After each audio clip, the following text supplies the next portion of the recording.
Hello and welcome back to my channel. If you're new, my name is Sierra and I am so glad you could be joining me today. I recently uploaded a video titled "We are taking our own engagement pictures." I took you guys along with me and my fiance Zach on our little adventure, and I showed you how we took our pictures, some of the final results, and showed that you don't really need to spend a lot of money on a photographer in order to get good engagement photos. So recently I've received a couple DMs over on Instagram, which you should follow by the way, asking questions about like our wedding plan and what we're planning on doing budget-wise. And I've had some friends reach out to me, and I've realized that even like my parents don't even know at all what the plan is.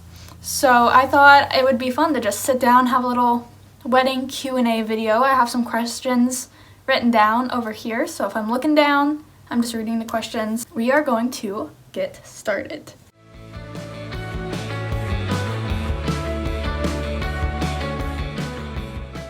So the first question I received was, why are we taking our own engagement pictures?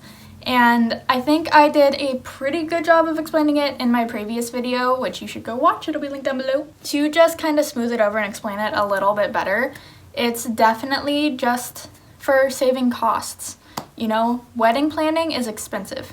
There is nothing cheap about wedding planning. So we thought, you know, we still want to have cute engagement photos, and we still want to remember this time of us being engaged in like a permanent way. But we didn't want to have to spend, you know, $200, $300 on an engagement shoot. What we did was we just took our tripod, we just used my iPhone, and we went out to some locations that we had found that we really liked and we thought would be really good for taking pictures. And if you guys are thinking about doing this, or if you just, you know, do your own photo shoots at home, which I feel like most of us do, I didn't actually know this until someone told me. And I was like, why didn't I think of that before? So if you guys by any chance don't know this photo hack, I'm going to go ahead and share it. You don't have to do self-timer to take bomb photos. All you do is you turn your phone on selfie and you hit record on a video. And then you just go through that video and just screenshot all the poses you like.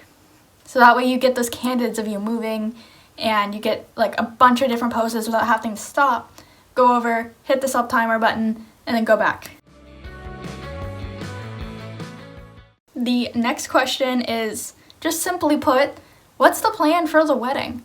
And as I said in my boyfriend tag video where I introduced you guys to Zach, we haven't really started wedding planning that much, but there's definitely been some discussions, and we are really wanting to stick with just a small, intimate wedding.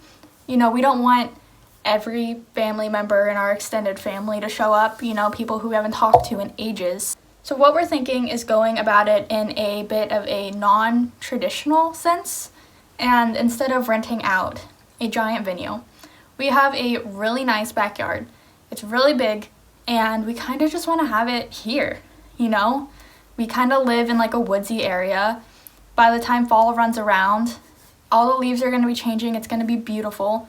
And I don't know if you guys know this. If you haven't planned a wedding, you probably don't. It's insane. So keep in mind, I live in California, so everything's going to be more expensive. But when you put the word wedding in front of any event that you're planning, it gets a million times more expensive. It's actually insane. I was looking at wedding venues and trying to find one that would be in our budget, that would be doable for us. And I found wedding venues that were literally just a field with no amenities, nothing came with it, literally just a field for, get this, $71,000.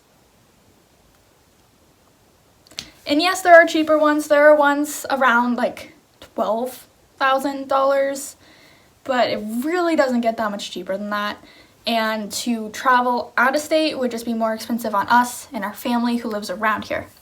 So we decided that, you know what, we're just going to do something really simple, and we're going to DIY most of our wedding.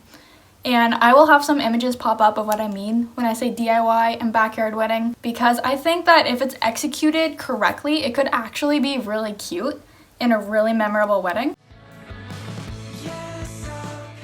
That brings me to my next question, which is, what is my plans for future wedding content? So like how I vlogged the engagement photo session that me and Zach did, I really do plan on getting as much wedding planning, DIY, setup content as I can, because not only for you guys, but also for me, so that way I have videos to look back on and just remember the process that led up to our wedding. So you guys can 100% expect me to film DIYs and how-tos and, you know, dress videos and just all of that, because I feel like a lot of us in this day and age really are trying to wedding plan on a budget as best as we can. And like, if you can learn something how to DIY, that way you don't have to go spend money in a store for it, you know, anything helps. So the next question is, when's our wedding? I would say that me and Zach are 100% planning on having a fall wedding sometime next year. I think it really comes down to almost October, because I feel like in our area, September is still too hot. It feels like summer. And November is just starting to get too cold and getting into more of the like winter weather. And I feel like October is just that perfect middle. I think we're both leaning more towards like the end of October.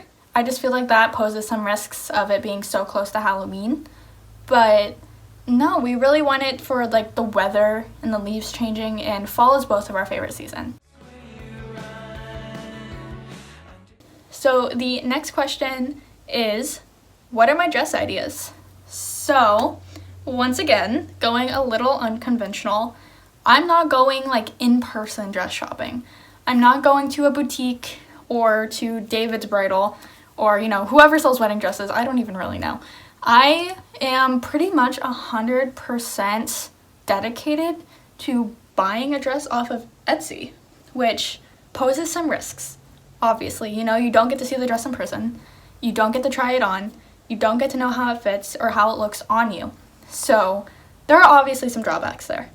And with that in mind, I'm really looking at the shops that have positive reviews and looking at those reviews and seeing how people said the dresses fit, how people are saying that they did in alterations, because you can custom size on Etsy and just send in like your complete body measurements, dimensions, and seeing how well those translated into a dress.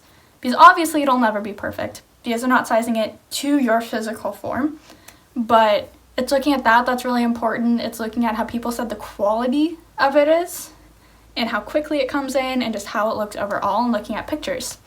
So I have found, I kid you not, like 50 dresses on Etsy that I really like. So I took all those dresses I found on Etsy and I added them to a Pinterest board, so that way I could just look at them all right next to each other, because that really helps me in my decision-making process. And I'm pleased to say I got it narrowed down to, I believe it's at 28 now, which is huge for me. I'm really debating adding color into my dress, because I really do like those fall colors, and I think finding a way to incorporate our wedding color scheme into a dress would be beautiful. But at the same time, I don't know if I really want to stray from the traditional white dress wedding, but I will insert some pictures of the dresses I'm thinking of. And yeah, I'm honestly really excited. I went through and I eliminated all the ones that I really wasn't feeling, ones from shops that I didn't 100% trust, and this is what we're left with. And if this works, obviously you guys are going to get to see the dress from my wedding day, or if I do a dress reveal sooner, which I don't know yet if I'm going to do. But, you know, if this works out, then this can be another really cheap alternative to going to the traditional expensive bridal. The real only other downside is that you don't get that experience of going into a boutique with like your friends and your family and saying yes to the dress. Alright, so the last question isn't even really a question. I just realized that on this channel I haven't done a ring reveal. Like, this is my third or fourth video I made talking about wedding planning and like being engaged to Zach, and I haven't shown the ring yet. So I'm going to show it right now, and I'll insert some pictures as well. I don't know how well it's showing up on camera, so pictures. And yeah, that was my wedding planning Q&A. I'm honestly so excited to get to film content and have this like memorialized in video form forever. I think that's so cool. And yeah, I'm really excited for you guys to come on this journey with me. I think it's going to be really fun. Hopefully it helps you out as well. And if you like this video, please like and subscribe. It literally means so much to me. And I will see you guys in my next video. Bye!